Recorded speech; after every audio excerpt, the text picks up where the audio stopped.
자, 그래서 이제 뇌줄기에 위치하는 뇌줄기에 위치해서 버테브라 아테리, 베질라 아테리를 통해서 피카, 에이카, 스카 차례대로 위쪽에 미드브레인에 있는 슈페리어 세레벨라 아테리, 그 밑에 있는 안테리어 인페리어 세레벨라 아테리, 그 밑에 있는 포스테리어 인페리어 세레벨라 아테리에 대해서 알아보고자 합니다.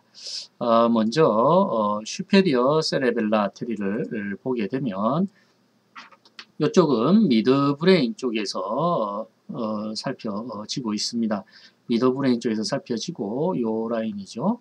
이렇게 해서 소뇌 쪽을 먹여 살리는 이러한 혈관이 되겠다라고 이해를 할 수가 있습니다.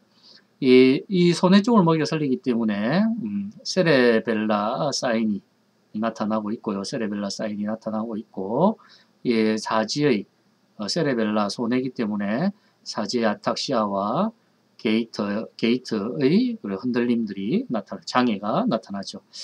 그 다음 브레인스템의 사인으로 스파이널 렘미스커스가 손상이 당해서 그 반대쪽 컨트롤 라테랄 페인과 템퍼러처가 나타나는데 이것은 목 이하에서 나타나더라. 이 이야기는 무슨 말이냐? 여기가 스파이널 렘미스커스의 라인입니다. 이쪽이 이 라인인데 요 라인은 요 밑에서부터 쭉 페인과 템퍼러처가 스파이널 코드를 통해서 올라오는 페인과 템퍼러처가 올라오는 경로인데 이거는 스파이널 코드에서 교차해서 들어옵니다.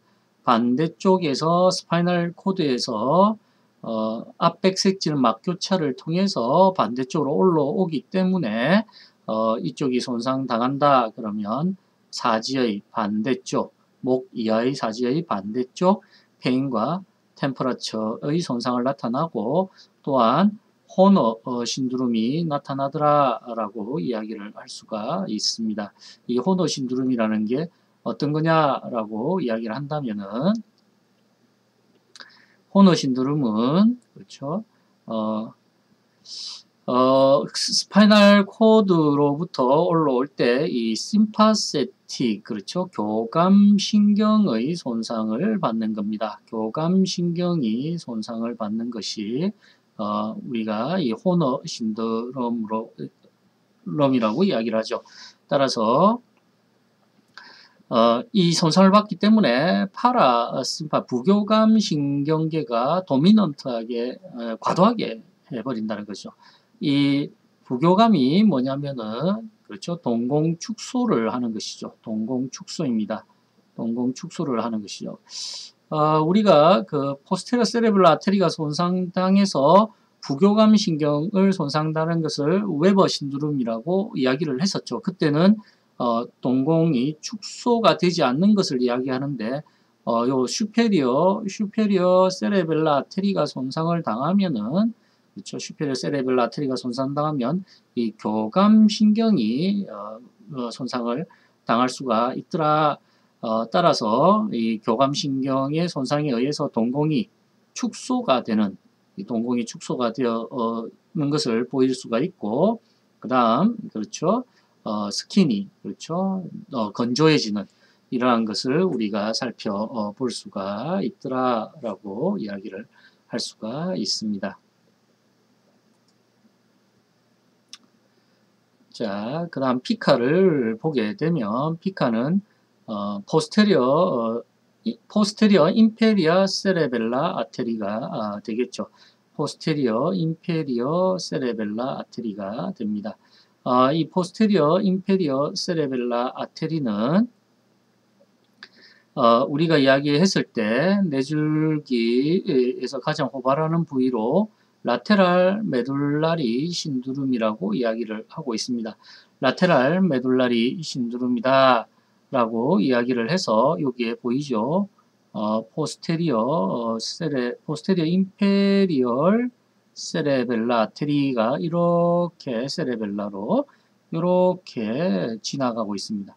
그러니까 우리가 피카인 경우에는 대부분에 있어서 메둘라의 라테랄 쪽을 이렇게 손상시키게 되더라. 그래서 보게 되면은 5번 3차 신경 라테랄 쪽이기 때문에 이쪽이죠. 이쪽입니다. 라테랄 쪽이니까 이쪽이 손상이 됩니다. 이 5번 신경은 얼굴의 감각을 담당하고 있겠죠. 그리고 이쪽 부위가 또한 이쪽 부위가 스파이노살라믹 트랙이죠. 이것도 페인과 템퍼라처를 손상시킵니다. 그렇죠? 페인과 템퍼라처를 손상시키고 앰비거스 발성과 그렇죠? 우리가 삼킴, 발성, 심장의 움직임 등을 하는 것들을 앰비거스가 또한 손상을 당하더라 라고 이야기를 할 수가 있습니다. 따라서 5번 신경과 스파이노살라믹 트랙과 앰비거스 의문핵이 손상을 당하는 것을 우리가 라테랄 메둘라리 신드롬이다 라고 이야기를 할 수가 있다.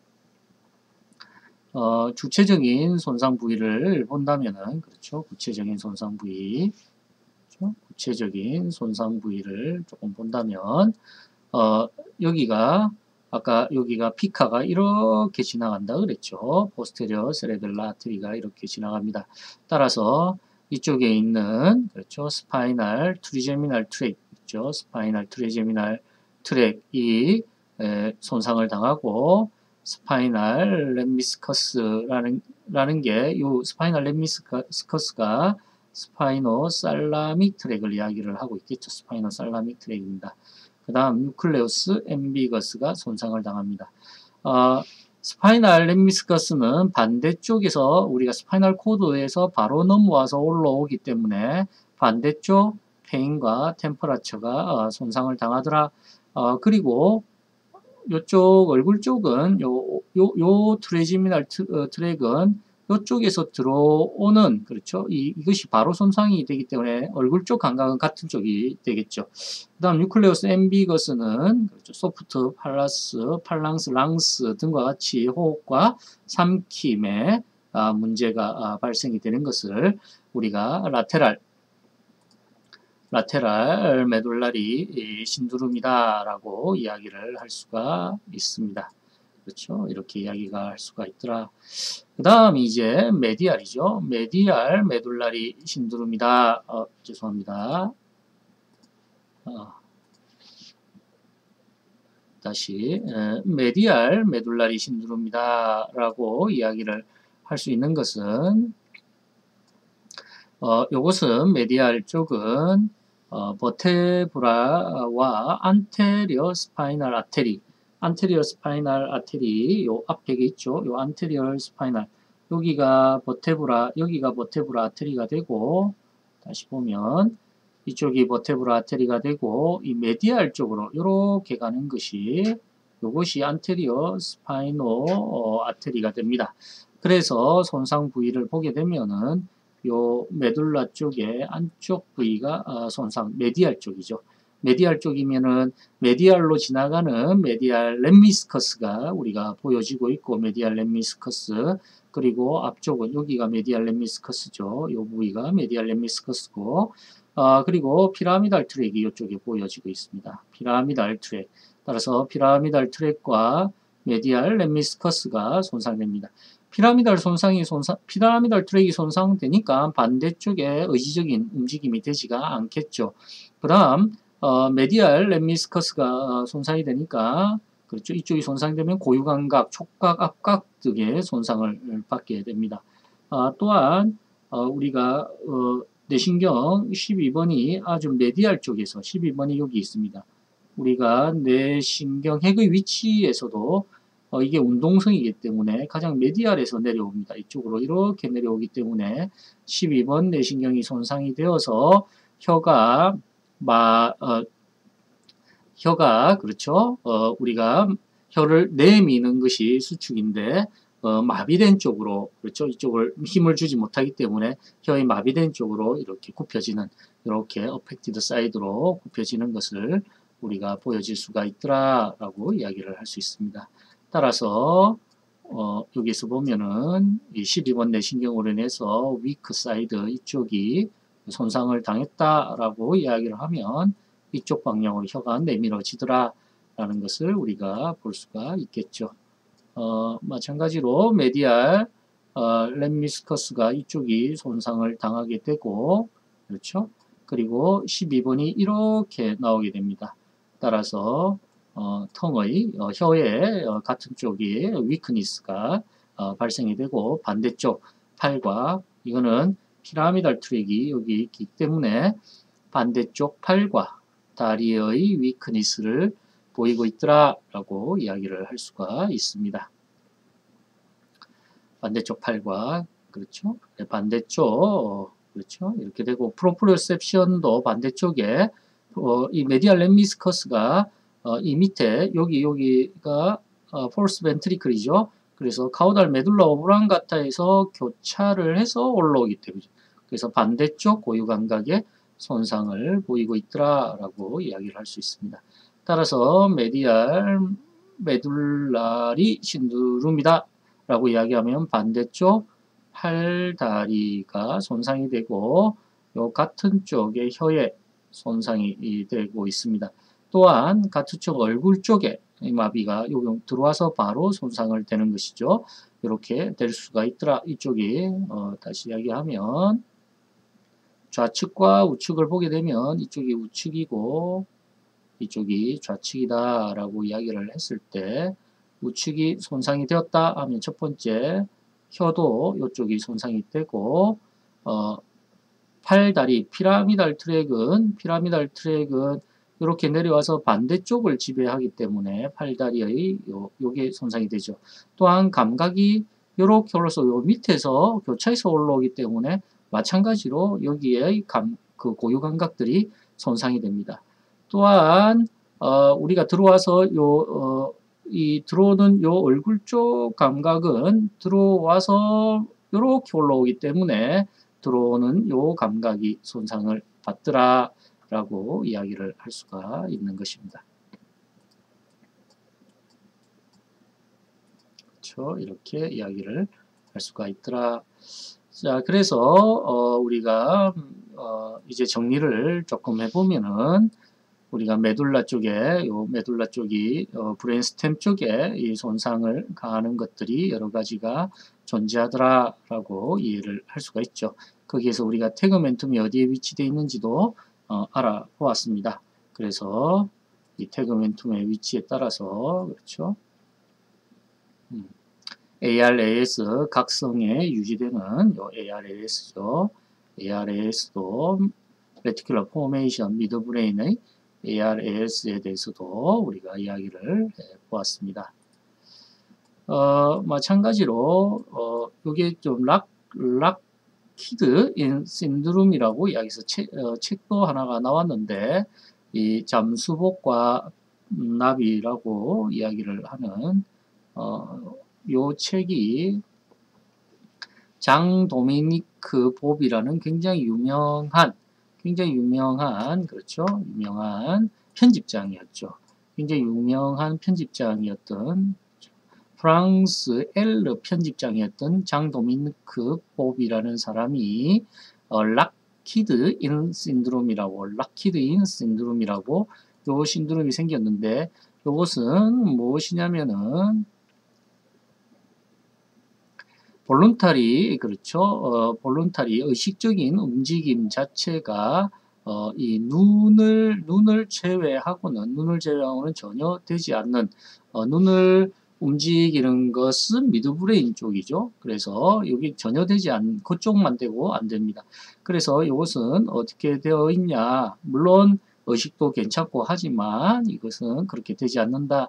그래서 이 브레인스템 쪽에 손상을 당했는데 이건 주로 폰스 쪽을 손상을 당하면은 자신의 의지처럼 움직이지 못하니까 꼭 잠수복을 입은 듯한 갑갑함을 느끼더라. 그래서 자기는 훨훨 날아다니는 나비처럼 날아다니고 싶다. 그렇게 이야기를 합니다. 따라서 폰스 쪽이 손상당한 것을 우리가 락키드 인 신드롬이다 라고 이야기를 하고 있습니다. 장 도미니크 보비가 이야기를 했었죠. 또한 우리가 그리스 신화에 또한 이 온딘이라는 여인이 나오는데 이 온딘은 굉장히 이 영원한 생명을 보장받은 그리스 신이었습니다. 근데 어느 날 인간을 사랑하게 되었습니다. 사랑하게 되었는데 이 물의 요정 온딘이 이 사람을 사랑할 때 이 사람을 사랑하게 되면 영원 불멸의 너의 생명을 없애겠다라고 이야기를 했지만 이 온디는 그래도 사랑을 지켰죠. 사랑을 선택을 했습니다. 하지만 이 사랑은 얼마 되지 않아서 그녀를 배신하게 됩니다. 그래서 이 온디는 저주를 내리게 되죠. 무슨 저주를 내리게 되냐면 너는 깨어 있을 때만 숨을 쉬게 되겠다. 이렇게 저주를 내립니다. 이 말은 무슨 말이냐면 잠이 들거나 무의식일 때는 숨이 끊긴다는 것이죠. 우리는 잠을 자면서도 무의식적으로 이렇게 숨을 쉴 수가 있습니다. 이것은 우리가 이렇게 할 수 있다는 것은 유클레우스 앰비거스가 우리의 숨을 이렇게 쉬게 만들어 줄 수가 있다는 것이죠. 근데 이러한 것들을 막아버리는 것이죠. 베이거스 nerve가 또 되겠죠. 그래서 이 남자는 숨을 쉬기 위해서 잠을 깨다가 이렇게 하다가 나중에는 잠을 이길 수 없어서 나중에는 죽게 되는 이러한 것을 우리가 보여지더라라고 이야기를 했습니다. 그래서 뉴클레우스 앰비거스가 아까 좀 전에 공부했던 그렇죠. 이 라테랄 메둘라리 신드롬 피카 이야기를 했었죠. 이러한 신드롬을 우리가 보고 있더라 이러한 이야기를 아까 했었습니다. 하나 더 좀 소개하다면 이건 조금 뒤쪽에 제가 다시 설명을 할 건데 우리가 어퍼 모터 유런인 그렇죠. 어퍼 모터 유런과 스파이널 코드에서 로 모터 유런이 이렇게 있을 때 이 로 모터 유런만 손상되는 것을 우리가 진행선 근위축증이라고 이야기를 하고 어퍼 모터 유런이 여기 손상된 것을 원발성 측삭경화증이다 라고 이야기를 하죠. 근데 이거 두 개가 같이 손상되는 거 어퍼 모터와 로 모터가 같이 손상되는 것을 우리가 ALS다 이렇게 이야기를 아기보트로피 라테랄 스콜레로시스다 라고 이야기를 하고 있죠. 이것을 루게릭병이다. 루게릭병이 걸린 이 몰이라는 교수님이 그렇죠. 화요일마다 그 제자인 신문 기자인 제자와 만나서 인터뷰를 한 내용이 있었습니다. 그게 책으로 나왔는데 그 책의 이름이 이 몰이와 함께한 화요일이다. 살아있는 장례식도 열고 이러한 책입니다. 한 번 정도 읽어보면 좀 괜찮을 것 같습니다. 길리안 발의 증후군은 PNS 질환이 됩니다. PNS 질환이고 이 다발성 경화증은 CNS 질환입니다.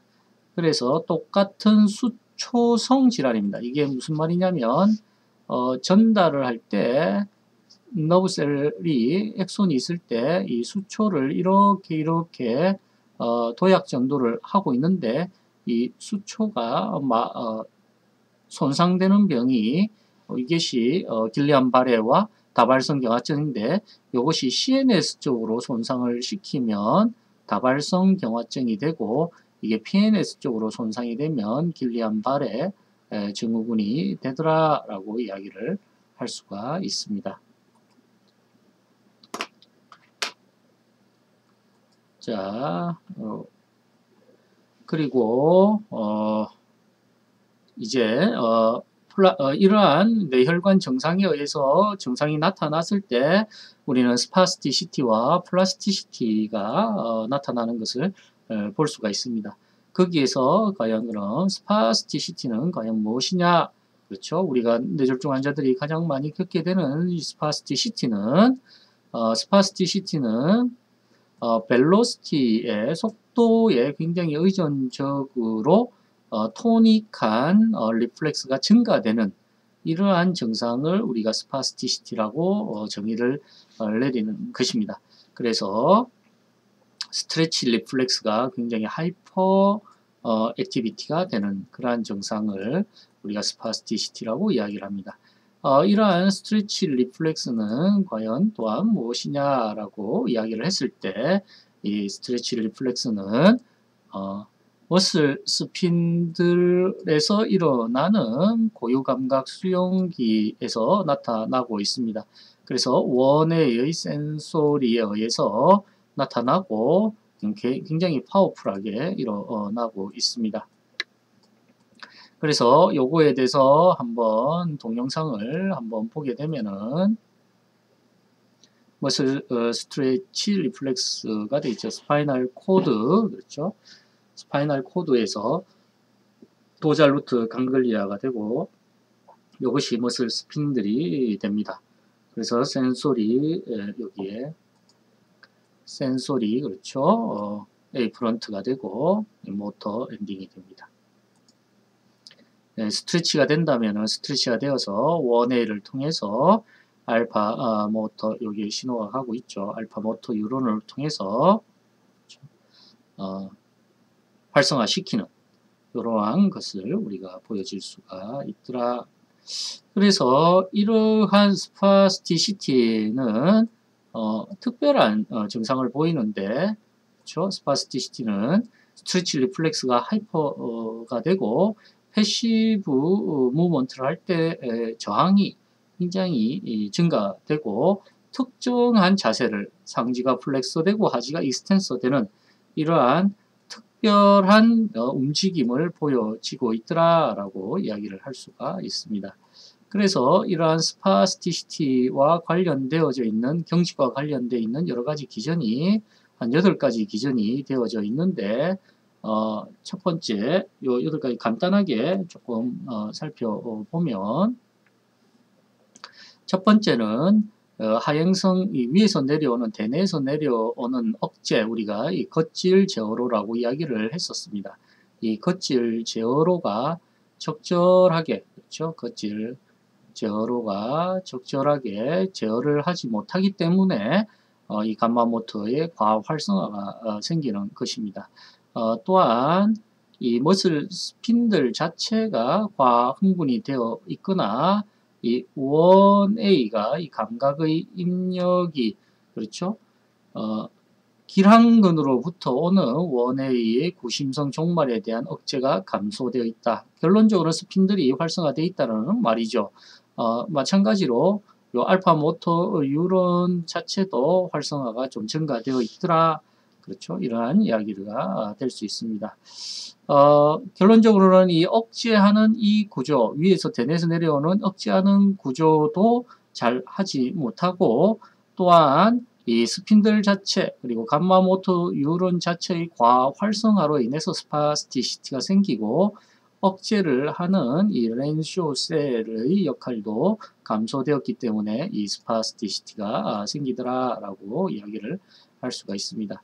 따라서 이러한 스파스티시티가 없는 환자보다 있는 환자가 입원, 퇴원하기까지 한 3배 정도가 더 걸린다. 굉장히 낫기가 어려운, 그렇죠? 굉장히 또한 치료하기가 어려운 질환임에는 틀림이 없다라고 이야기를 할 수 있습니다. 그렇다면 우리가 이 스파스티시티를 과연 이렇게 고칠 수 있는가? 그렇진 않습니다. 하지만 우리는 이러한 것을 기능적으로 도와서 우리가 이용을 할 수 있다라는 이야기를 또한 할 수가 있는 것이겠죠. 다음으로는 이제 플라스티시티를 보게 되겠습니다. 플라스티시티는 대뇌가 손상이 되었을 때, 대뇌 혈관에 의해서 대뇌가 손상이 되었을 때, 평소에는 그렇죠, 여기에 라테랄 콜티코 스파이널 트랙이 90% 정도로 해서 사지를 움직이고 안테리얼 콜티코 스파이널 트랙이 한 8% 정도가 놓여져 있습니다. 평소에는 움직이지 않는, 평소에는 가만히 있는 이렇게 언클로시드, 교차하지 않는 언클로시드 혹은 입시 라테랄 콜티코 스파이널 트랙이 손상을 당했을 때 활성화가 되더라라는 이야기죠.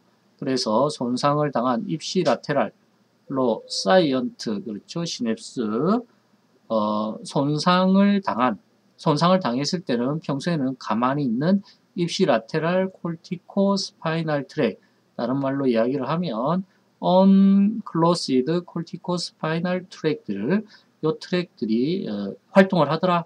그래서 원래 라테랄 콜티코스파이널이 트랙이 손상을 당했을 때는 평소에는 가만히 있다가 이게 손상이 당했을 때는 이제 마스크를 벗죠. 언매스킹을 한다. 그리고 난 다음에 여기에서 자꾸 자극을 주고 활성도가 되니까 이쪽에 스프라우팅이 일어나서 스프라우팅이 다시 지배를 요 로모터 유론을 지배하게 된다는 것이 이 플라스티시티의 이론이 된다라고 이야기를 할 수가 있습니다. 물론 이러한 플라스티시티가 일어날 때 우리가 몸통과 스파이널 코드 레벨입니다. 이 스파이널 코드 레벨에 있어서 로컬 서킷 뉴런, 그렇죠? 로컬 서킷 뉴런의 이 영역도 좀 중요하더라. 로컬 서킷 뉴런은 요 메디알 쪽에서는 양쪽으로 바이라테랄하게 지배하고 있고 라테랄 쪽에서는 유니라테랄하게 이렇게 지배하고 있더라 이렇게 이야기죠. 그래서 라테랄 로컬 서킷 뉴런은 약간의 근육만 그렇죠. 라테랄로 내려오는 것들은 몇 개의 근육만 이렇게 한쪽으로만 지배를 하고 있습니다. 근데 메디알 로컬 서킷 뉴런은 양쪽으로 이렇게 좀 길게 그렇죠. 보스 사이드로 길게 지배를 하고 있더라.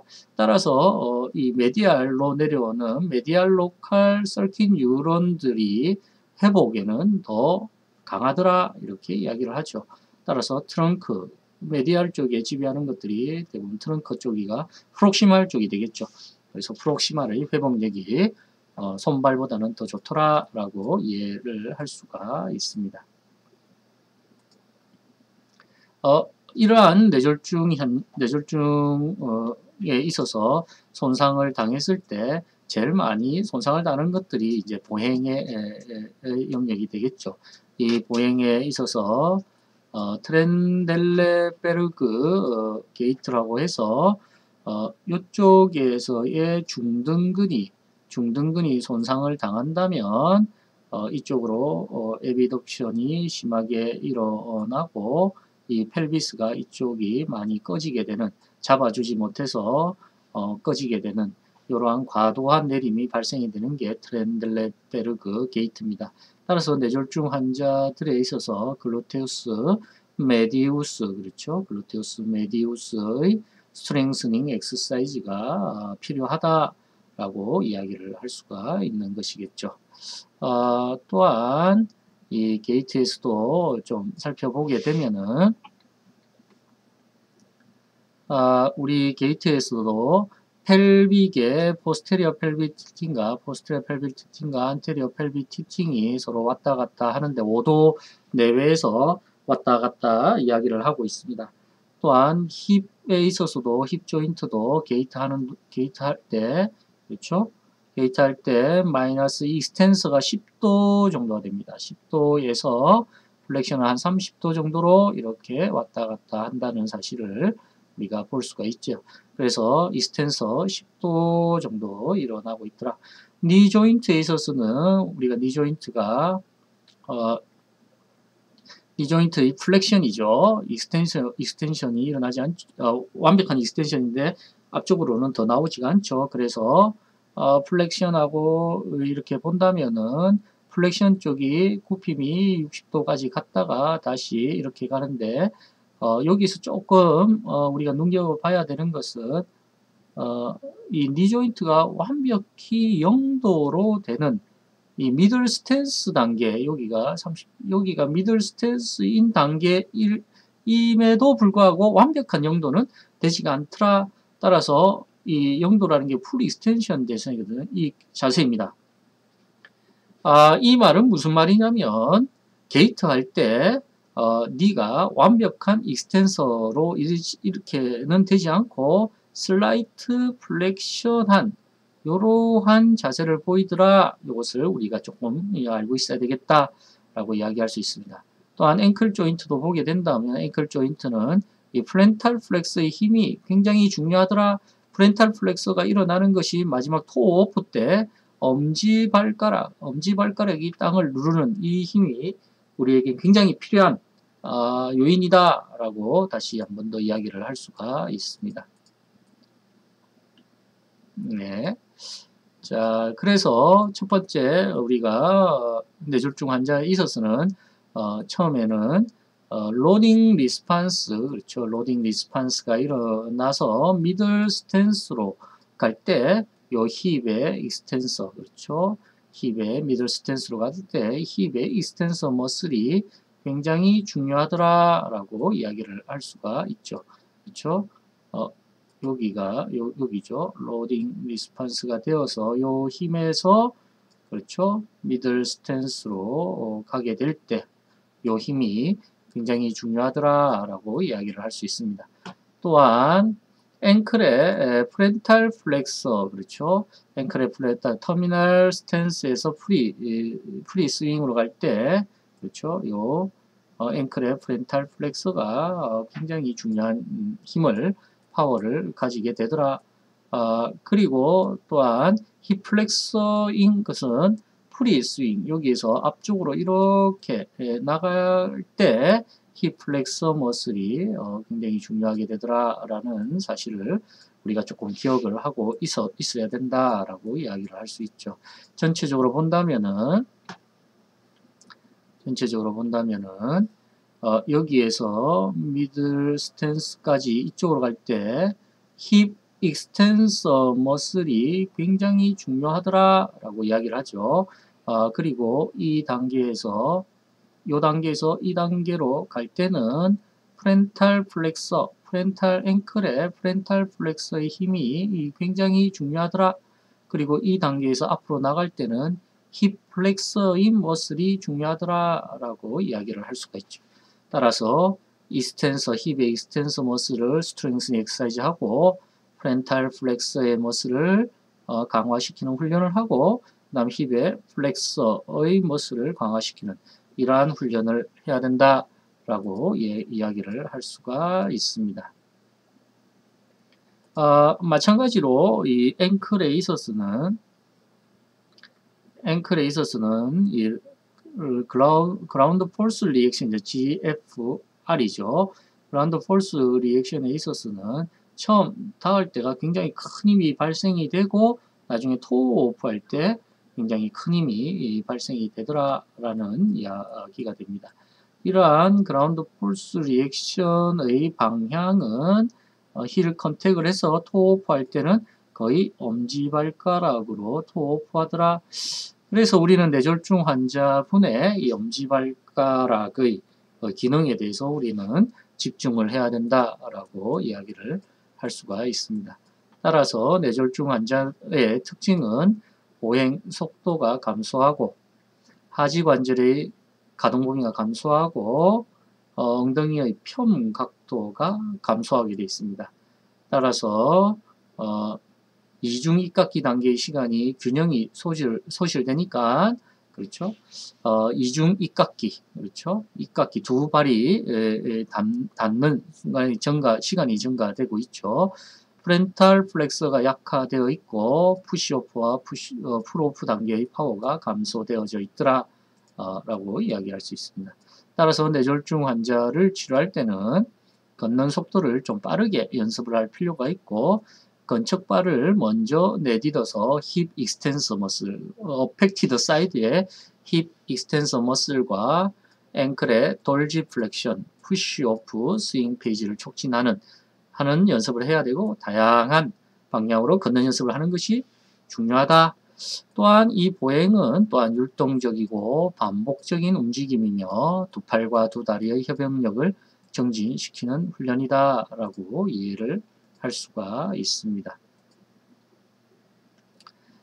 마지막으로 이러한 뇌혈관에서 파킨슨 쪽을 조금 보게 되면은 이 베이자 강글리아가 되겠죠. 이 베이자 강글리아는 자동 합법 장치라고 해서 우리가 이 패턴을 자동적으로 저장해 놓은 곳이다 라고 이야기를 할 수가 있습니다. 그래서 우리가 픽스, 리프렉스 액션 패턴이다 라는 이야기를 많이 했었죠. 그래서 이 베이자 강글리아는 대뇌 겉질에서 굉장히 많은 정보, 움직임을 내가 어떻게 해야 될까요? 라는 정보가 들어왔을 때 이 베이자 강글리아에서 정확한 움직임의 순서와 계획을 만들어서, 그렇죠? 이렇게 만들어서 다시 대뇌 겉질 브로드만 영역, 6번 영역으로 다시 주는 이러한 것을 볼 수가 있습니다. 그래서 결론적으로는 500개 정도의 움직임의 계획이 들어오면 가장 적절한 한 개를 선택해서 가지치기를 한다.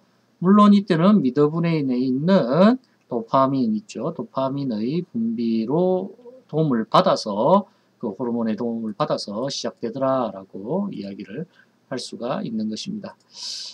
이러한 베이자 강글리아가 대뇌 겉질의 어디 쪽에서 되냐라고 한다면은 이 베이자 강글리아는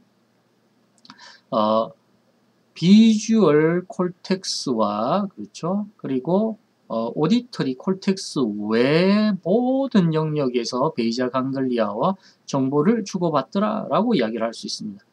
역으로 이야기를 한다면은 이 베이자 강글리아가 손상당한 파킨슨 디지즈 환자인 경우에는 청각과 시각을 이용을 한 치료가 되어야 된다라고 이야기를 할 수 있죠. 이쪽은 손상을 정보를 주고받지 않으니까 손상을 받지 않았다라고 이야기를 할 수 있습니다. 따라서 이 스트리아툼, 푸타멘과 카우디트를 합쳐서 스트리아툼이라고 이야기를 하고, 이 스트리아툼에서 대뇌 겉질의 움직임의 정보와 여기로부터 도파민의 입력이 들어오게 되겠죠. 이 입력을 통해서 활성화, 파실리테이션을 시켜야 되는 것과, 그렇죠? 이니비션 시켜야 되는 것들을 선택을 해서 글로부스 팔리더스를 통해 인터널 세그멘트죠. 글로부스 팔리더스의 인터널 세그멘트를 통해서 다시 살라무스를 통해서 대뇌로 보내는 이러한 연결고리를 가지게 되더라라고 이야기를 할 수가 있습니다. 이러한 환자들을 치료할 때는 이러한 우리가 파킨슨 디지즈 환자의 그렇죠? 동영상을 조금 보게 되면은 Parkinsonism is a symptom complex composed of 4 different cardinal sets of signs and symptoms. The first of these is tremor. Tremor is an abnormal involuntary movement which consists of alternating rhythmic involvement of the agonist and antagonist at any one joint. This gentleman demonstrates tremor of both upper extremities, both lower extremities, and his jaw. The tremor of Parkinsonism is characteristically present at rest and ameliorated at least in part by the initiation of purposeful movement. It is and the recurrence of the tremor after the again, we see purposeful movement, ameliorating the tremor in the hands, while the jaw tremor used, but are really synonymous with akinesia. 의자의 높이를 조금 다르게 했을 때, 의자의 높이를, 그렇죠? 의자의 높이를 높였을 때와 의자의 높이를 낮췄을 때, 이 낮게 했을 때는 더 잘 일어서지를, 스탠딩을 잘 하지 못하고, 의자의 높이를 높였을 때 스탠딩을 좀 더 잘하게 된다는 것을 우리는 알 수가 있습니다. Here we have the same gentleman having difficulty initiating standing from a seating position. 조금 더 높여 놓았을 때죠. Now the gentleman is seated in a chair. The same patient with his rest tremor. 처음 걸으라고 했을 때 처음 발을 떼는 것 자체가 잘 되지 않고 이니시에이션 게이트가 잘 되죠. 시작을 잘 하지 못하는 것이죠. 그래서 이러한 시작을 잘 하려고 하면 청각적 자극을 좀 주어야 된다라는 이야기를 할 수도 있고, 이 보폭이 짧기 때문에 셔플링 게이트라고 이야기하죠. 발바닥을 끌듯이 게이트를 해 나갑니다. 그렇게 끌듯이 해 나가고 적절하게 멈춰야 되는데 멈추지를 못하니까 가속력을 받아서 더 빨리 나중에는 넘어질 듯이 더 빨리 몸이 앞으로 오니까 다리는 더 빨리 나가지 못하니까 종종 걸음 형태가 되고 나중에는 걸음이 더 빨라지는 이러한 가속 보행을 보여준다는 것을 알 수가 있습니다. Initiating gait. 또한 Steps are small, shuffling. Turning is accomplished with many small steps. Again, initiates movements with slow, small steps.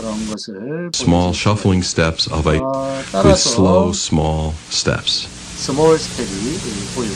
There's also a lack of swinging of the arms, what is known as decreased associated movements during walking. Again, the small shuffling steps of a Parkinson patient. Gait. Patients are asked to step over lines, however, they can walk with a fairly normal gait.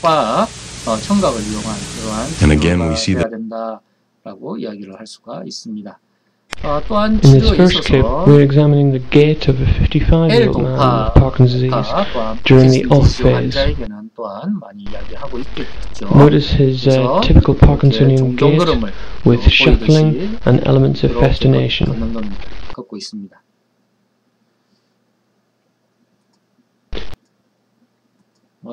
이렇게 종종 걸음을 걷고 있죠. He finds to turn when asked to do so by the examiner. 어렵습니다. In the second clip, we're looking at the same patient about 30 minutes later after he's taken his L-Dopa medication. There was a dramatic improvement in his gait, but if you look closely, he'd also demonstrate some mild dyskinesias of his head and neck, as his head wobbles a little bit from side to side. 보폭도 넓어지고 고개도 위로 올라지고 또한 회전도 더 잘 된다라고 이야기를 할 수 있습니다. 하지만 이 L-도파가 브레인에서는 자꾸 적응을 해서 더 많은 용량을 나중에는 투입을 하게 되고 나중에는 그 많은 용량 자체도 너무 많이 적응을 해버렸기 때문에 듣지 않는 이게 하나의 약점이 리미테이션이 될 수 있다라고 이야기를 할 수가 있습니다. 이 셔플링 게이트죠. 이 다리를 끌듯이 이렇게 걷는 것을 보여주고 있습니다. 시작해도 움직임이 내가 어떻게 시작해야 되는지를 베이지알 강글리에서 잘 모르니까 이 셔플링 게이트가 나타나는 것입니다. 물론 아까 의자에 앉아서 일어날 때 이 C2 스탠드 자체가 잘 되지 않을 때 그럴 때는 요 무게중심을 앞쪽으로 이렇게 해서 의자의 높이도 물론 수정하겠지만 이렇게 팔의 위치를 통해서 COG의 변화를 시켜서 조금 더 잘 할 수 있도록 만들 수도 있더라.